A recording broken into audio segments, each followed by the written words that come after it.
Hello friends, welcome to my YouTube channel. Intro में आप सबका हार्दिक स्वागत है। दोस्तों, हमने पिछले वीडियोज में देखा था कि हमारे भारत का नदी अफवाह तंत्र। आज हम बात करेंगे हमारे भारत के नदी अफवाह तंत्र के, जो कि भारत में कौन कौन से अफवाह तंत्र सम्मिलित है। तो आज हम बात करेंगे भारत के कौन कौन से दो अफवाह तंत्र है। हमारे भारत में दो प्रकार के अफवाह तंत्र है। एक तो हमारा हिमालय का अफवाह तंत्र और दूसरा हमारा प्रायद्वीपीय भारत का अफवाह तंत्र। हिमालय के अफवाह तंत्र और प्रायद्वीपीय भारत के अफवाह तंत्र, ये दो प्रकार से, जो कि हिमालय की नदियों से निकलने वाले और प्रायद्वीपीय पठार से निकलने वाली नदियों के बारे में है। तो हम पहले शुरू में पढ़ेंगे हिमालय का अफवाह तंत्र। अगर हम हिमालय के अफवाह तंत्र की बात करें तो इसमें निम्नलिखित और तंत्र भी सम्मिलित है, जिसकी जो अंतर्राष्ट्रीय नदियाँ है हमारे हिमालय की, जो महत्वपूर्ण नदियाँ है, जिस प्रकार से आप देख पा रहे होंगे, जो महत्वपूर्ण नदियाँ है ये अंतर्राष्ट्रीय नदियाँ है। कौन सी है? अंतर्राष्ट्रीय।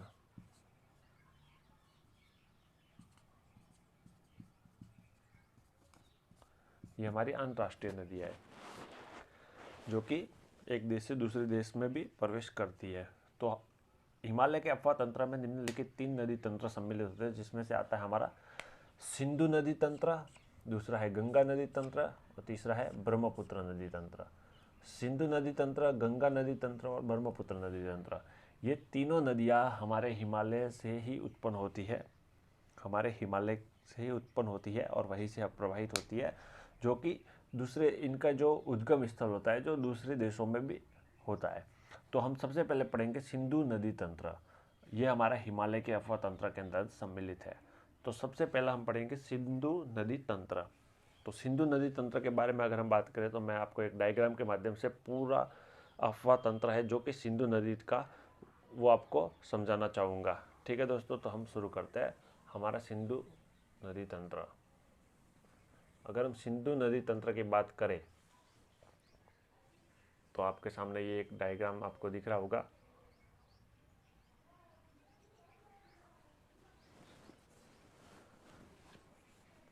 ये आपको एक डायग्राम दिख रहा होगा।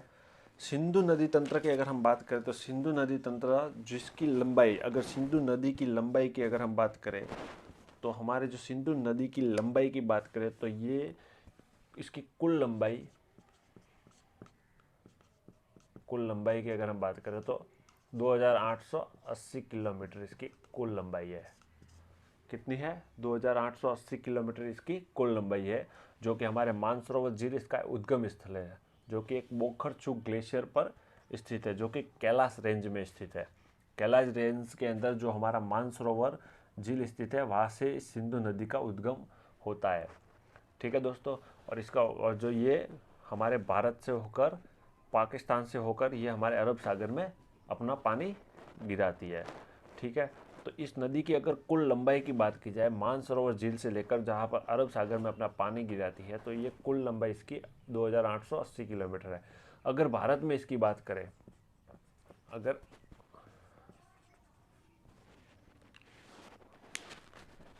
अगर भारत में इसकी कुल लंबाई की बात करें तो 709 किलोमीटर है। भारत में इसकी कुल लंबाई 709 किलोमीटर है। जैसा कि मैंने आपको बताया, इसका उद्गम स्थल यहाँ पर जो आप देख रहे हैं, ये इसका उद्गम स्थल कैलाश रेंज के मानसरोवर झील के जो बोखरचू ग्लेशियर है, वहाँ से इसका उद्गम होता है। ठीक है दोस्तों, और यहाँ पर आपको एक डायग्राम दिख रहा होगा। इस डायग्राम के माध्यम से मैं आपको बताना चाहूँगा कि जो कि हमारा सिंधु नदी तंत्र है, इस सिंधु नदी में जो कि इसकी जो सहायक नदियाँ है, जो यहाँ पर जो ब्लैक मार्क से की हुई है, ये इसकी अन्य सहायक नदियाँ है जो इसके दाएं तट और बाएं तट से मिलती है, और जो रेड मार्क से किया हुआ है ये सब इसकी मुख्य सहायक नदियाँ है, जिनके बारे में हम आगे विस्तार से पढ़ेंगे। तो इन जो सिंधु नदी है, इसका उद्गम स्थल हमें एक तो ध्यान रखना है। इसकी लंबाई हमने देख ली और भारत में इसकी लंबाई देख ली। अगर हम इसकी बात करें कि इसकी मुख्य सहायक नदियों की अगर हम बात करें तो सबसे पहले हम लेंगे इसकी मुख्य सहायक नदियाँ। ठीक है, जो आपको यहाँ पर दिख रही है, इसके मुख्य सहायक नदियों की बात करें तो 1, 2, 3, 4 और 5 इसकी मुख्य सहायक नदियाँ हैं, जो कि हम क्रम वाइज इसको आगे पढ़ेंगे। तो सबसे पहले अगर हम ले तो हमारी सबसे पहले है झेलम। जो कि सिंधु की सहायक नदी है। झेलम नदी, इसको वित्सता, कहीं कहीं पर इसको वित्सता भी कहते हैं, वित्सता के नाम से भी जाना जाता है। इसका उद्गम स्थल बैरीनाग झील, जो ये आपको दिखाई दे रहा होगा, बैरीनाग झील जो कि झेलम का उद्गम स्थल है, ये कश्मीर की घाटी में दक्षिण और पूर्वी भाग में दीर्घ हिमालय पर स्थित है। कश्मीर घाटी में स्थित है। बैरीनाग झील कहाँ पर स्थित है? तो ये कश्मीर घाटी में स्थित है। कश्मीर के दीर्घ हिमालय के अंतर्गत बैरीनाग झील स्थित है। वहाँ से झेलम नाम की नदी का उद्गम स्थल है। ये नदी उत्तर से पश्चिम की तरफ बहती है। किस तरफ बहती है? उत्तर से पश्चिम की तरफ, उत्तर से पश्चिम की तरफ बहती है और सिंधु नदी की एक मुख्य सहायक नदी है। ठीक है। दूसरी अगर हम बात करें तो दूसरी नदी है हमारी चिनाब।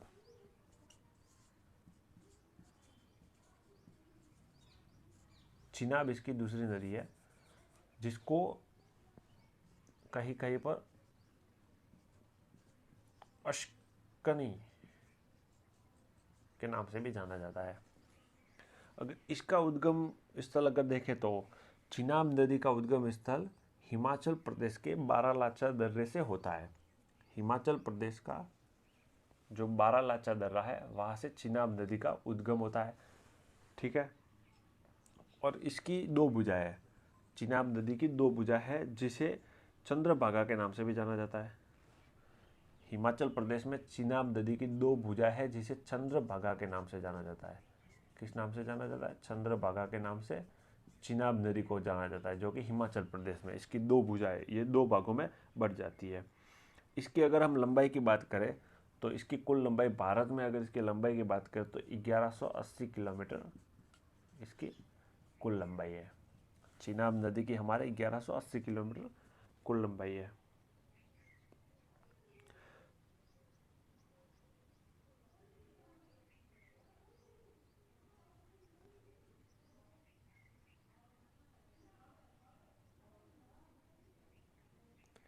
चिनाब नदी जो आगे जाकर झेलम में मिल जाती है। ये झेलम की भी सहायक नदी हो गई और इसके साथ साथ ये हमारे सिंधु की भी सहायक नदी हो गई। ये आगे जाकर झेलम नदी में मिल जाती है। फिर इसकी अगर हम आगे बात करें तो इसकी तीसरी नदी है हमारी रावी नदी। तीसरी हमारी नदी है रावी।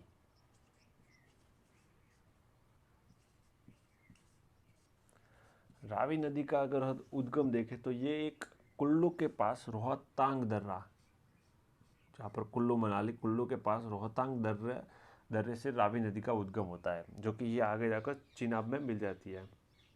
और यहीं से ही हमारा एक व्यास नदी, जो कि आप देख पा रहे होंगे, व्यास नदी का भी उद्गम स्थल रोहतांग दर्रा ही है, जो कि हिमाचल प्रदेश में स्थित है।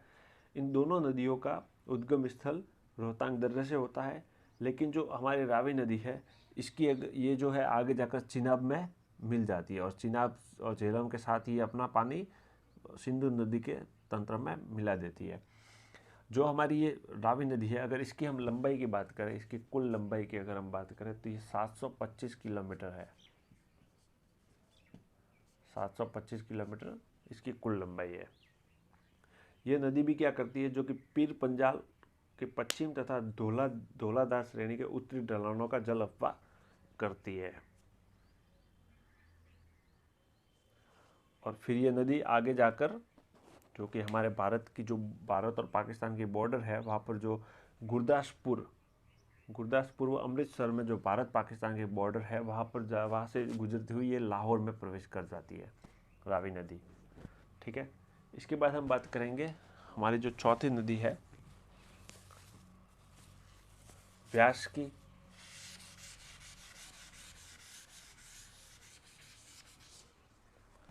अगर हम व्यास नदी की बात करें, चौथी इसकी मुख्य सहायक नदी कौन सी है? तो व्यास, जिससे कहीं कहीं पर विपाशा के नाम से भी जाना जाता है। इसका भी उद्गम स्थल रोहतांग दर्रा ही है। ठीक है, जैसा कि आपको बताया है। इसकी कुल लंबाई देखें तो 465 किलोमीटर इसकी कुल लंबाई है और ये भी आगे जाकर हमारी जो सतलुज नदी है उसके अंदर मिल जाती है। फिर हमारी पांचवी नदी के बारे में बात करते हैं हम। पांचवी नदी है हमारी सतलुज।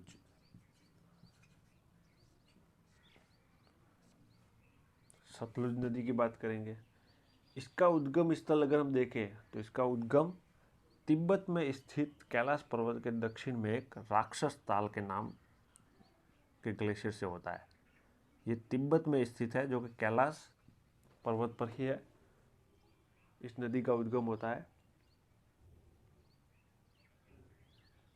इस नदी को, सतलुज नदी को, तिब्बत में लांगेचेन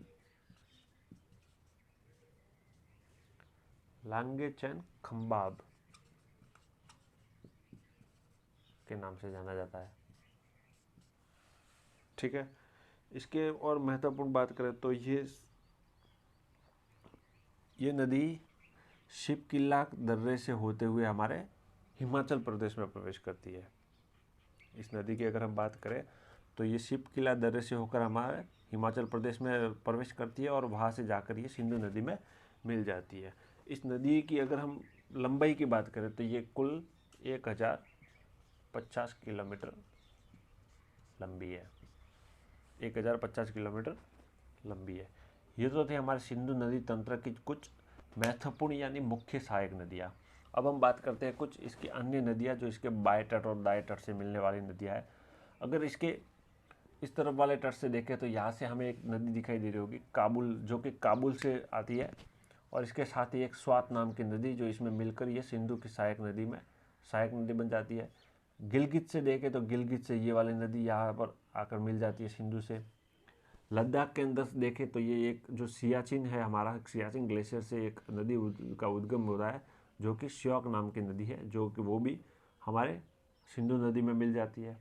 इस तरफ से देखेंगे तो हमारी जास्कर की जो पहाड़ियाँ है, जास्कर से यहाँ पर एक नदी मिल जाती है, और एक नदी है जो कि सोहन नाम की, वो भी हमारे सिंधु नदी में मिल जाती है। ये इसकी कुछ अन्य सहायक नदियाँ हैं जो कि इसके बाएं तट और दाएं तट के बारे में कभी कभार पूछ भी लिया जाता है, लेकिन ज़्यादातर इनकी जो मुख्य सहायक नदियाँ हैं उनके बारे में पूछा जाता है। तो आपको मैंने बता दिया है कि इसकी मुख्य जो सहायक नदियाँ वो झेलम, चिनाब, रावी, व्यास और सतलुज, इसकी 5 मुख्य सहायक नदियाँ सिंधु नदी तंत्र के अंतर्गत।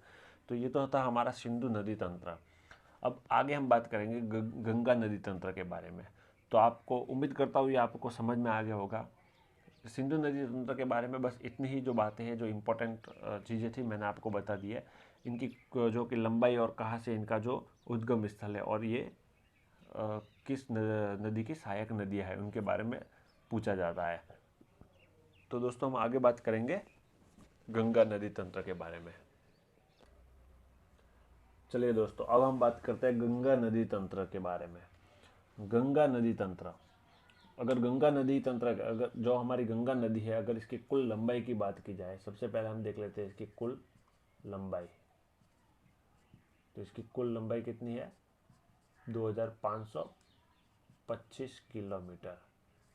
2525 किलोमीटर। ये नदी सबसे बड़ी नदी है और सबसे बड़ा गंगा बेसिन बनाती है, जो कि हमारी गंगा नदी है। ठीक है। अगर हम बात करें तो ये हमारी एक पवित्र नदी भी कही जाती है, और ये सबसे बड़ी नदी घाटी के अंतर्गत भी आती है। इसका उद्गम अगर हम देखें तो गंगा नदी है, जो कि गंगा नदी का अगर हम उद्गम देखें तो गंगोत्री, यहाँ पर आपको गंगोत्री दिख रहा होगा, गंगोत्री ग्लेशियर जो कि हमारा उत्तराखंड में स्थित है, वहाँ से ये भागीरथी के नाम से निकलती है। ये नदी हमारी जो कि गंगोत्री ग्लेशियर से निकलती है, और इसे भागीरथी, उत्तर काशी में इसे भागीरथी नदी के नाम से भी जाना जाता है। और ये आकर अलकनंदा, जो कि हमारी बद्रीनाथ ग्लेशियर से अलकनंदा नाम की एक नदी निकलती है। ये इस प्रकार से ये आपको दिखाई दे रही होगी। ये जो नदी निकल रही है अलकनंदा नाम की, ये और भागीरथी जब दोनों देवप्रयाग पर, जहाँ पर ये दोनों नदियाँ मिलती है, यहाँ पर देवप्रयाग पर मिलकर गंगा नदी के नाम से जानी जाती है, और फिर ये हरिद्वार में प्रवेश करती है। तो जिस प्रकार से ये नदियाँ, मैंने आपको एक डायग्राम दिख रहा है, जिस प्रकार से यहाँ पर बद्रीनाथ से जो अलकनंदा नाम की जो नदी निकलती है, उसके अंतर्गत जो ग्लेशियर, गंगोत्री ग्लेशियर से जो भागीरथी नाम की नदी और अलकनंदा मिलकर देवप्रयाग पर गंगा नदी के नाम से जानी जाती है। ठीक है। बाद में ये गंगा नदी के नाम से जानी जाती है। अगर इसका शुरुआती दौर देखें तो ये पंच प्रयाग का एक निर्माण करती है। इसमें पंच प्रयाग कौन कौन से हैं तो मैं आपको बता देता हूँ। जो कि बद्रीनाथ से अलकनंदा नाम की नदी निकलती है, और उस नदी के अंदर जो माना हिमनद है, जो माना हिमनद से एक धौली गंगा नाम की नदी निकलती है, वहाँ से उसका उद्गम होता है। और ये नदी अलकनंदा से जहाँ पर मिलती है वहाँ पर एक विष्णु प्रयाग के नाम का प्रयाग का निर्माण हो जाता है। अलकनंदा और धौली गंगा जहाँ पर मिलती है उसे विष्णु प्रयाग कहा जाता है। फिर अलकनंदा नदी आगे से जाकर फिर जो त्रिशूल ग्लेशियर से एक नंदका नदी निकलती है, उस नंदका नदी और अलकनंदा का जहाँ पर मिलती है वो उसे नंद प्रयाग के नाम से जाना जाता है। फिर जो अलकनंदा नदी आगे बढ़ती है, फिर जो पिंडारी हिमनद है, पिंडारी हिमनद से जो पिंडारी नदी निकलती है, उस पिंडारी नदी और अलकनंदा जहाँ पर मिलती है उसे कर्णप्रयाग के नाम से जाना जाता है। उससे आगे हम देखेंगे जो अलकनंदा और जो कि चारों बार हिमनद से एक मंदाकिनी नाम की नदी निकलती है, मंदाकिनी और अलकनंदा मिलती है जहाँ पर मिलती है उसे रुद्रप्रयाग के नाम से जानते हैं। ठीक है, 4 तो प्रयाग हमारे ये हो गए। और जहाँ पर अलकनंदा और भागीरथी दोनों मिलती है वहाँ पर देवप्रयाग का निर्माण होता है। और फिर ये नदी आगे जाकर हरिद्वार में प्रवेश करती है, जहाँ का मैदानी क्षेत्र जिसे वहाँ पर हम इसे गंगा के नाम से जानते हैं। तो इस प्रकार से ये 5 प्रयाग का निर्माण करती है।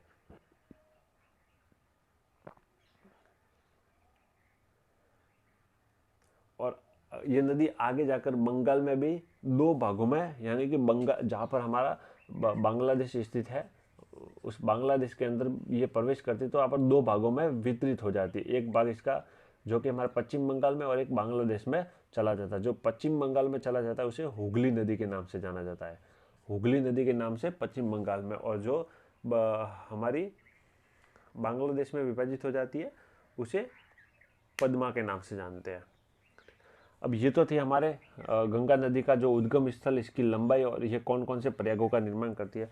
अब हम आगे बात करेंगे इसके अंतर्गत इसकी जो मुख्य सहायक नदियां हैं, वो सहायक नदियां कौन कौन सी है उनके बारे में। अगर हम इसकी मुख्य सहायक नदियों में बात करें तो सर्वप्रथम हम बात करेंगे यमुना नदी की। इसकी मुख्य सहायक नदियों में यमुना नदी इसकी प्रथम है। इसकी अगर हम लंबाई की बात करें तो ये 1380 किलोमीटर लंबी है। यमुना नदी 1380 किलोमीटर लंबी है और ये सबसे लंबी सहायक नदी भी है। इसका जो उद्गम स्थल है वो यमुनोत्री ग्लेशियर से होता है। यमुनोत्री ग्लेशियर से इसका उद्गम होता है,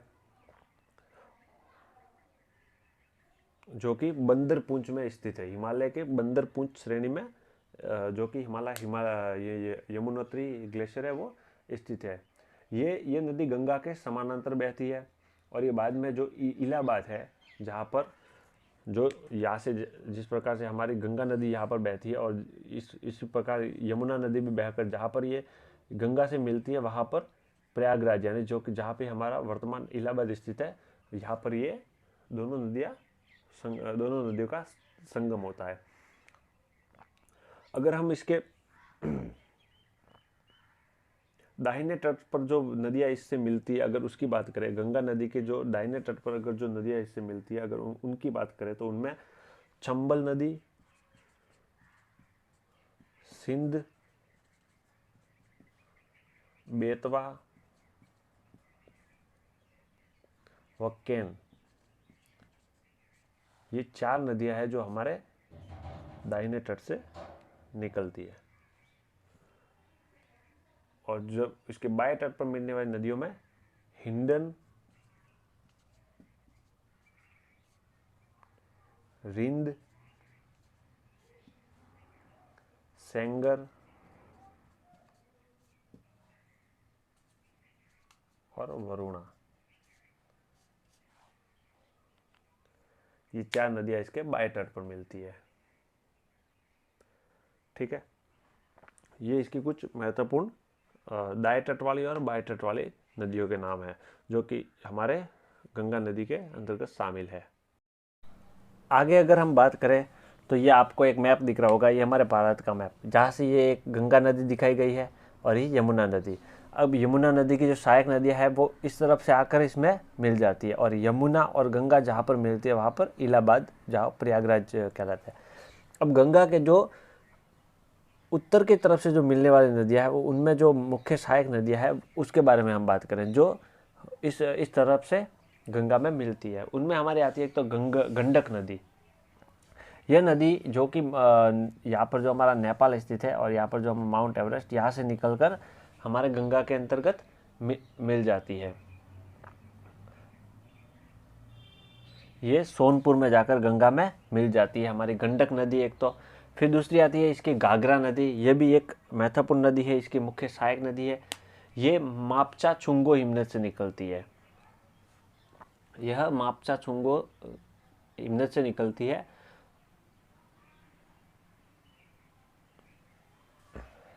यह नदी हमारी अयोध्या से होकर बहती है।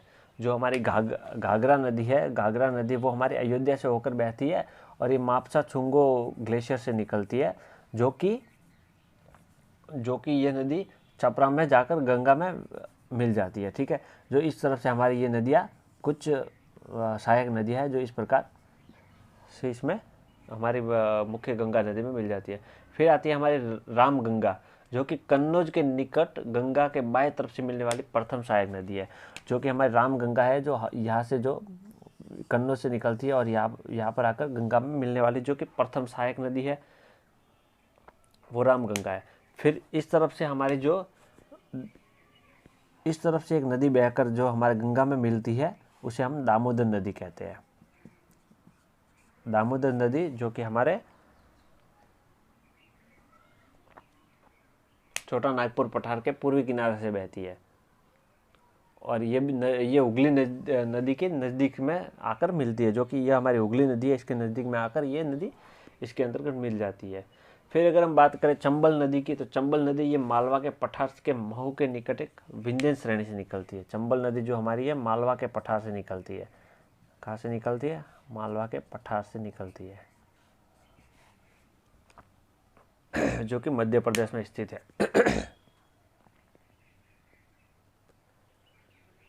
उसके बाद हम बात करेंगे सोन नदी की।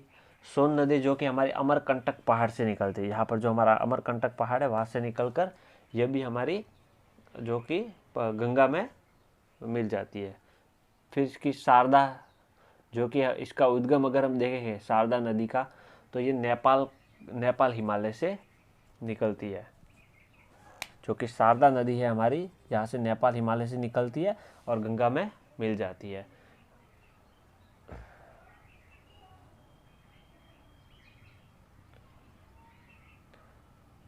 फिर हमारी अंतिम नदी है इसकी महानंदा, जो कि अंतिम सहायक नदी है जो कि यहाँ पर सिक्किम के दार्जिलिंग पहाड़ी से आकर गंगा नदी में मिल जाती है। जो कि अंतिम सहायक नदी है महानंदा नदी।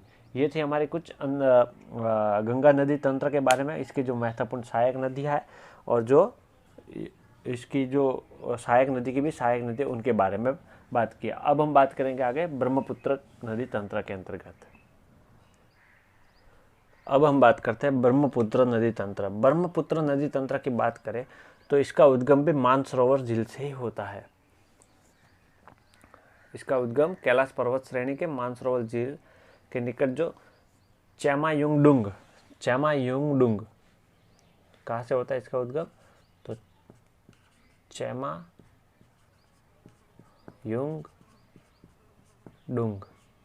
चेमायुंगडुंग ग्लेशियर, ठीक है, जो यहाँ पर स्थित है मानसरोवर झील पर, यहाँ से इसका उद्गम होता है। इसकी अगर कुल लंबाई की बात की जाए तो ये 2900 किलोमीटर लंबी है। ये विश्व की लंबी नदियों में गिनी जाती है। इसे तिब्बत में इसे सांगपो के नाम से जाना जाता है। सांगपो, जहाँ से ये उद्गम होता है वहाँ पर इस नदी को सांगपो के नाम से जाना जाता है और जब ये भारत में प्रवेश करती है तो ब्रह्मपुत्र के नाम से जानी जाती है। इस नदी के हिमालय के जो गिर पद में है इसे दिशंग के नाम से भी जाना जाता है। इसे एक अन्य नाम दिशंग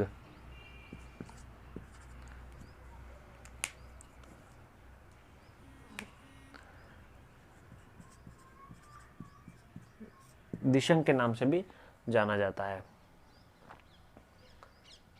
इसकी अगर सहायक नदियों की बात करें तो इसमें दिबांग,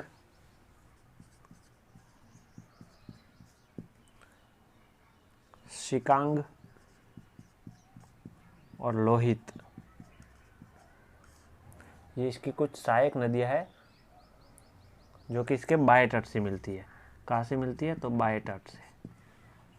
बाएं तट से मिलने वाली नदियाँ कौन कौन सी है? दिबांग, शिकांग और लोहित, जो इसके बाएं तट से थी है। और इसके बाद ये ब्रह्मपुत्र नदी के नाम से जानी जाती है। ये नदी जहाँ पर ये इस तरह से इसकी कुछ 3 नदियाँ इसके अंतर्गत मिलती है।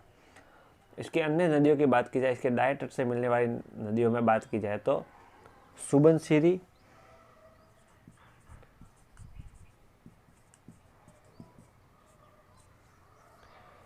दूसरी कामेंग, मानस,